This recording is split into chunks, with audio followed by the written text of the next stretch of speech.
What's up, YouTubers? It's me, Darren. So I'm gonna try to do this all in one take. I'm finally to a point on the Adventure 5.0 to do a walk around and post it on YouTube. Maybe give some campers, four-wheelers, overlanders some ideas. Anyway, on top of this 2017 Dodge Ram coming 2500, we got the Ovrlnd camper about 18 months ago now. No, November last year. 11 months, shit. All right, anyways, so over the last couple of weeks, since the weather has cooled down here in the Valley of the Sun, I've made some mods and got some things complete, or at least 90% complete, the way we want them.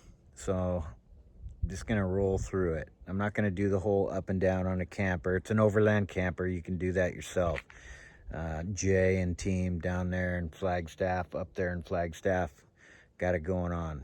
So here's what I've done to the truck, and like I said, I'm gonna do this in one take, and my hand's gonna get in the way and all sorts of shit. I'm no photographer, videographer. Here we go. So first things first, I'll just show you the back seat here for the dog.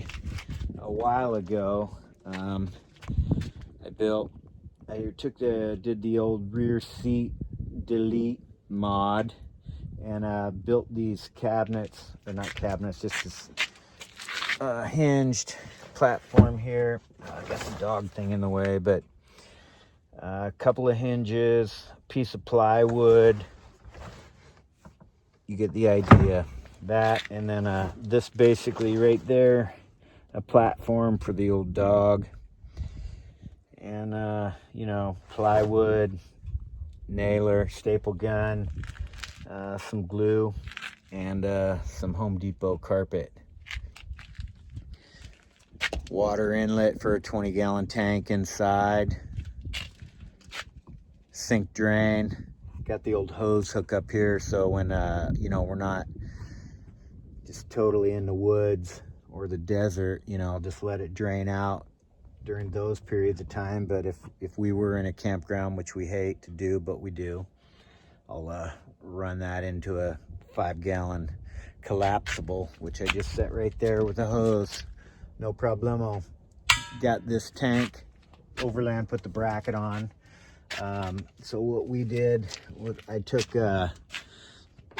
this copper through right there, right behind, and put a little 90 and a 90 and a swivel 180 or swivel 90, and this hose, dual stage regulator to be all legal and stuff.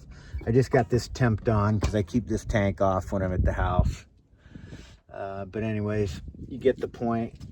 Pretty simple. You can't really see up in there, and it's really sunny, but whatever.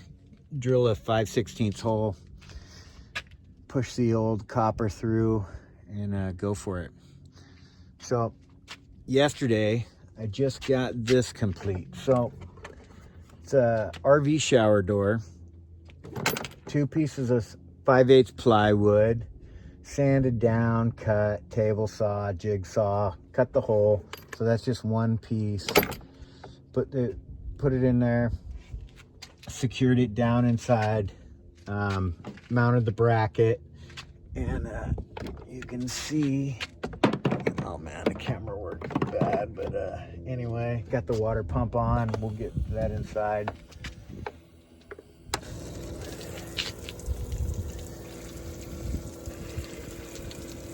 Got the hot water heater. We'll go over that inside as well. But works like a charm. I did hook up the hot and the cold wrong, sort of on purpose. Well, not on purpose. I had 2 hoses, one different lengths, and I had to make a decision. This hose right here goes up to the cooktop that sits up here, which I'll go over in a second, but that's just flex line 3/8 flare on hooked up to a copper shutoff valve inside. So anyway, that's that for outdoor showering. I just got that plumbed in and running today. So hatch, of course, we got the OVS 270 awning, no big deal. And I'm not gonna go over all that type of shit. We ordered this screen system. Amanda measured it and ordered it on some website, and it's pretty sweet. It's perfect. It's Velcro and then magnets inside. We've used it now a couple of times and it works great. Back here I've got, well, I'll just go through the screen. This is I got a Olympian 3.0 heater on the other side of this, but we just put up some mollies, first aid kit, whatever, right here. Attach some stuff. It's really dandy for a stubby shotgun.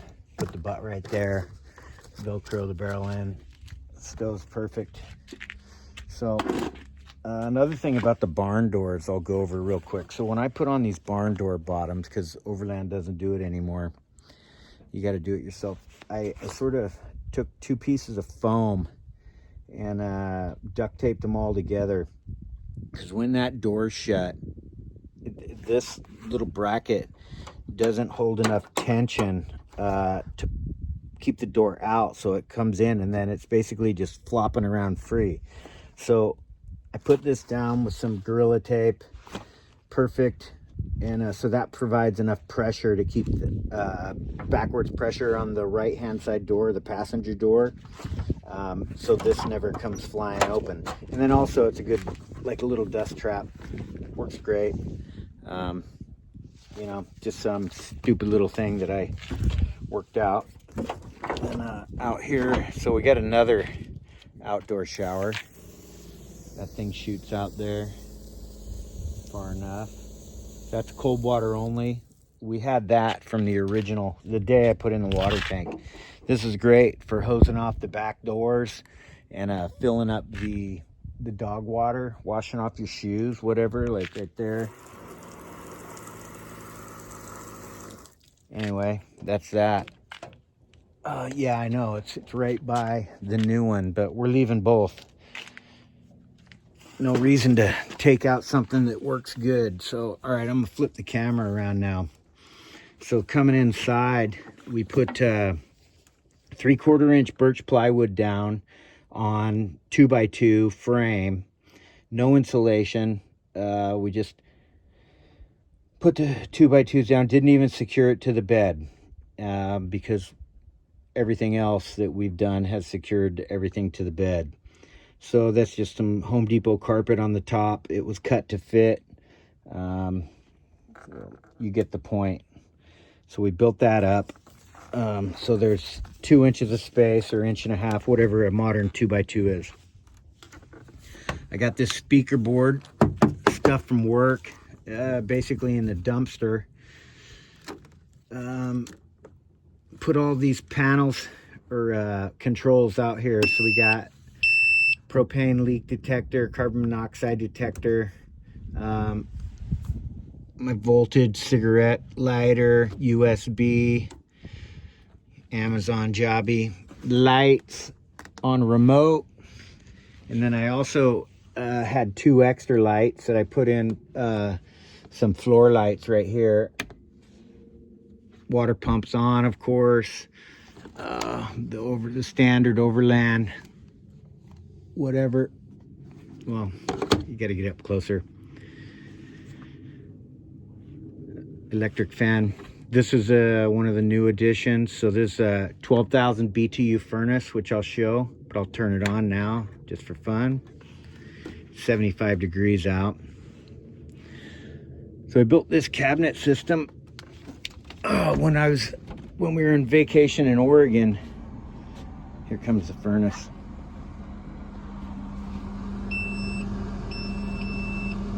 Oxygen sensor is working. That's its notification that it's all systems go.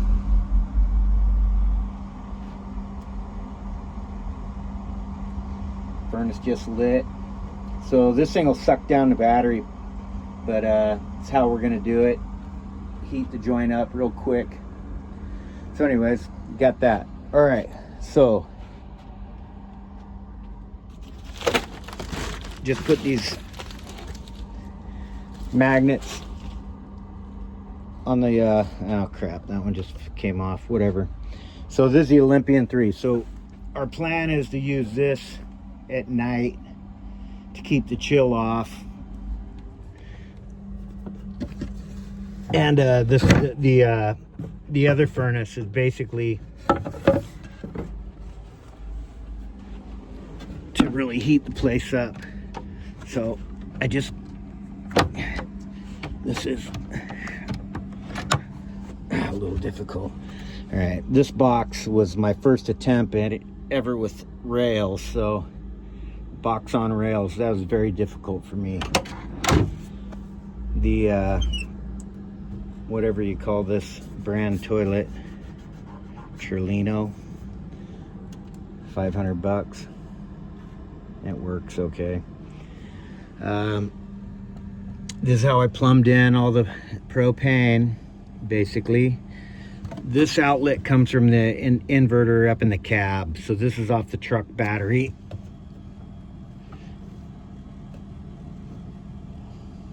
Got this little sensor, or this little light, just so I know when the inverter's on, so I don't run that pretty much at all.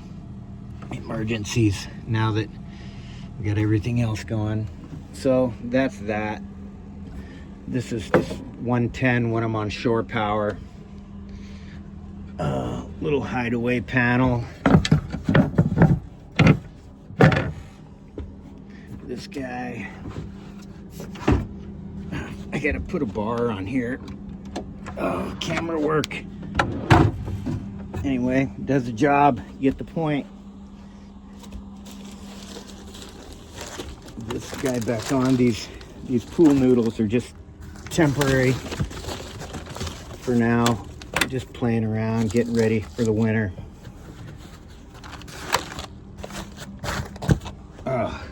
So that's that. These cushions I got from a cabinet, basically from the dumpster at work. All the plywood in here is from the dumpster at work, except some 3/4 inch birch, which I mentioned for the floor, and that's a little remnant of it.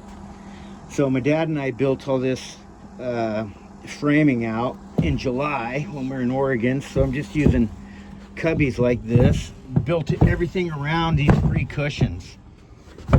So enough said about that, I guess. So we'll move over here, start here. So there's the 12,000 BTU furnace.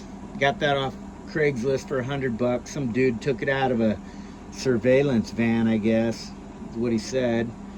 But the exhaust is just, I drilled a hole through the bed, the inner bed liner, and it just goes out into the cavity and it points down to the ground. And I can show you that, but I probably won't. More of the copper. Everything's been leak tested. 20-gallon water tank. All my battery box back there. This will be dialed in as we go. That's a 110 water heater. Does the job. If you heat it up the night before you go, it'll stay hot 2.5 gallons for 3 days. If you don't burn through 2.5 gallons. It's just a 110 on-off switch right here. Pretty janky for now. Haven't dealt with all the 110 issues. So while we're in here, just close this up real quick. And then look in here. So we got the battery. So I just got a deep cell golf cart battery from the used refurb shop down the road in Mesa, Arizona. I just don't see any need to put a lithium in. We've had 5 RVs ranging from a 1956 Thunderbird that didn't even have 12-volt water. All it had was one 12-volt light. Oh, and then the 20-gallon water tank's under there. I box that all in so it won't move. That's just a bucket protecting the inlet and the air. And then the water pump is bolted to the side of the truck right down there. Basically, got this NOCO 10 amp charger, Genius. It works great. I just charge up the battery for a couple hours till it's full before we depart anywhere. I'm good to go all weekend long. Again, don't see the point of expensive batteries. In Arizona, the batteries get so hot, you got to replace them, you know, every 2 years anyways. At least that's what we've done on the vehicles since we've been here. Just finished this little cabinet project. We got hot water. Again, just draining right there. You can see, hot as hell. Cold water. Pump relatively quiet for being mounted to the inner bed liner. Free off the cabinets that the cushions came off of. If you want to see the top here, standard Ovrlnd mattress, 11-inch height, or whatever the extra bedding height we ordered. We haven't figured out the what we're gonna do on the walls yet, hence the insulation only. We have some ideas. I think we have a roll of Pendleton fabric that we're probably going to upholster some 1/4-inch plywood and put in these wall anchors like this guy and secure it up around, and that'll again help with condensation. So back here, all right, so this guy, what I mentioned outside, so this is the for the cooktop. We got a 15,000 BTU cooktop that just sits right here, and right off the propane. Keep this capped, and I keep that valve off when I'm running the furnace and I'm not using stovetop.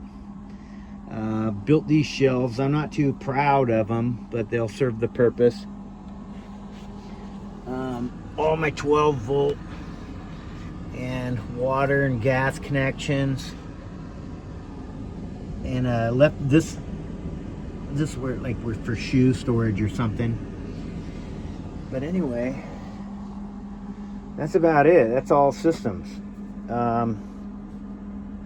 This Olympian we've used last year. It was 29 degrees outside, and as is, it kept the camper inside temperature to 50, 52, 55. So like a 20-degree difference. Hence which is great.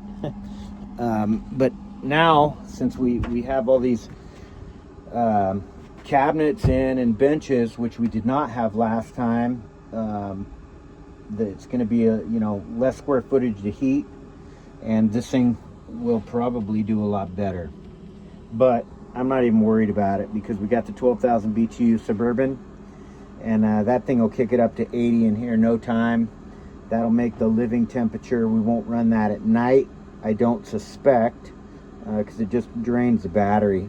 And we do carry a Honda 2000 with us, but I'm not going to run the generator all night and just burn up a bunch of fuel. So there's the connections for the hot water, and I'm rushing through this video because I'm first time trying to do it on a one-shot attempt. The shore power through, it's super janky right now. That's just a 15 amp RV plug standard 3-prong attachment on the outside. I need to get some 12 gauge Romex ran through, put a circuit breaker in here, and fix that up. That's the last real electrical thing I need to do. We got plenty of lights, we got hot water, cold water in the faucet, in the little shower nozzle out there. We got an outdoor shower, yeah, everything we need. And so this is our build. Last thing, like I mentioned, is the wall coverings, and we'll be set. Maybe some cabinet doors, you know, to keep all the junk in from flying out when we're on the washboard. But man, this thing kicks out so hard. It is November 8th in Mesa, Arizona. This is our winter attire: shorts, flannel, Birkenstock, maybe a hat if your head gets a little chilly, you know what I'm saying? So that's it. I don't know what else more I can tell you. 21 minutes, and you know, I'm Darren, and this is our Overland camper. 85, 90% done. Signing off, YouTubers. You know my name.